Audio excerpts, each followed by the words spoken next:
الحمد لولیہ والصلاۃ علی نبیہ وعلی آلہ المتعددین بآدابہ اما بعد فاعوذ باللہ من الشیطان الرجیم بسم اللہ الرحمن الرحیم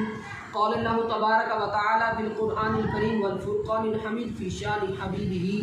ما کان محمد ابا احد من رجالکم ولکن رسول اللہ وخاتم النبیین وَكَانَ اللَّهُ بِكُلِّ شَيْءٍ عَلِيمًا صدق اللہ العظیم۔ بندہ نچیز کو آج جس موضوع پر لب کشائی کرنے کی سعادت حاصل ہو رہی ہے اس کا عنوان ہے اعلیٰ حضرت الشاہ امام احمد رضا خان فاضل بریلوی اور رد قادیانیت۔ اعلیٰ حضرت نے اپنے علمی اور وجدانی صلاحیتوں کے ساتھ جس طرح قادیانیوں کو زخم دیے، قادیانی آج بھی ان زخموں کو چاٹتے ہوئے نظر آتے ہیں۔ اعلیٰ حضرت نے جب حسام الحرمین کی صورت کے اندر ایک استفتاء علماء حرمین شریفین کی بارگاہ کے اندر پیش کیا،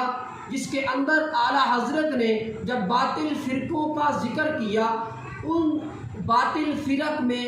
سب سے پہلے اعلیٰ حضرت نے قادیانیوں اور مرزائیوں کا ذکر کیا۔ اعلیٰ حضرت نے قادیانیوں کی کفریہ کلمات اور قادیانیوں کی حضور نبی کریم علیہ الصلوۃ والسلام کی گستاخیوں کو کی بارگاہ کے اندر کی گئی گستاخیوں کو اس طرح واضح کیا کہ علماء حرمین شریفین یہ بات کہنے پر مجبور ہو گئے، من شک فی کفرہ وعذابہ فقد کفر، جنہوں نے قادیانیوں کے کفر میں شک یا تحقیق وہ دائرہ اسلام سے خارج ہے۔ اعلیٰ حضرت الشاہ امام احمد رضا خان فاضل بریلوی نے قادیانیوں کے اس باطل عقیدے کا اس طرح سے رد کیا کہ جب بات چلتے چلتے اعلیٰ حضرت تک یہ پہنچی کہ قادیانی یہ سمجھتے ہیں کہ مسلمانوں کے پاس حضور نبی کریم علیہ الصلوۃ والسلام کی ختم نبوت کے بارے میں دلائل نہیں ہیں، تو اعلیٰ حضرت نے ان کے رد کے اندر ایک رسالہ جزاء اللہ فی عدوہ بآبائہ ایک رسالہ تحریر کیا، جس کے اندر اعلیٰ حضرت نے ایک نہیں، دو نہیں، پانچ نہیں، سات نہیں، بلکہ 130 فرامین مصطفیٰ کو جمع فرما کر اس بات کا اثبات کیا کہ حضور نبی کریم علیہ الصلوۃ والسلام اللہ تبارک و تعالیٰ کے بھیجے ہوئے آخری نبی اور رسول ہیں۔ پھر جب بات آئی قادیانیوں کے نواب کی جو خود کو مسلمان سمجھتے تھے، تو اعلیٰ حضرت نے جب اس کے اندر جب قادیانیوں نے قرآن پاک کی آیت خاتم النبیین کے اندر النبیین کے الف لام کے اوپر کے باز کر کے جب اپنے لیے ایک رستہ نکالنا چاہا، تو اعلیٰ حضرت نے اس کے جواب کے اندر ایک رسالہ المبین ختم النبیین ایک رسالہ تحریر فرما کر اس بات کا جواب کر دے دیا کہ النبیین کے اوپر جو الف لام ہے وہ الف لام استغراق کا ہے، اور اس بات کو واضح فرما دیا کہ جو شخص النبیین کے الف لام کو استغراق کا الف لام نہیں مانتا وہ دائرہ اسلام سے خارج ہے۔ پھر جب بات چلتے چلتے اس بات پر پہنچی کہ اعلیٰ حضرت کو جب یہ بات کا علم ہوا کہ لوگوں کے اندر یہ بات مشہور کی جا رہی ہے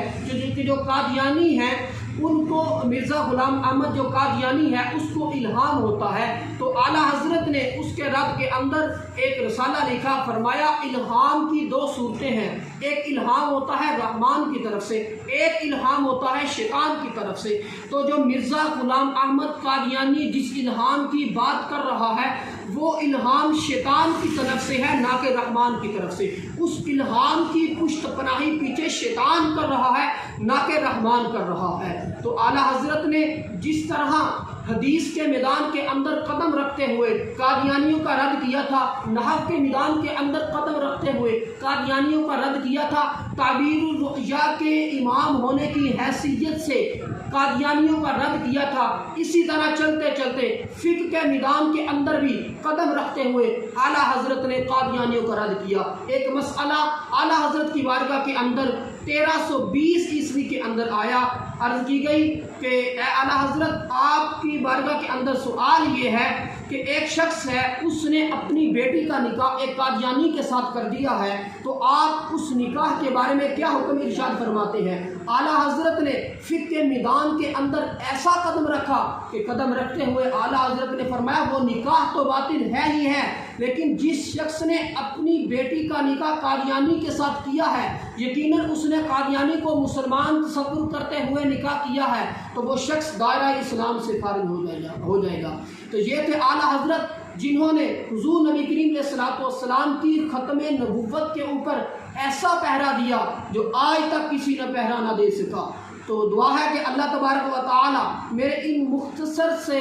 لمحات کی حاضری کو اپنی پاک و بلند بارگاہ کے اندر شرف قبولیت عطا فرمائے، اور حضور نبی کریم علیہ الصلوۃ والسلام کی ختم نبوت کا پرچار اس طرح سے کرنے کی توفیق عطا فرمائے جس طرح سے اعلیٰ حضرت نے اس عقیدے کے اوپر پہرا دیتے ہوئے اپنے رسائل کے اندر قادیانیوں کے اس باطل عقیدے کا رد فرمایا۔ والسلام الی یوم القیامہ۔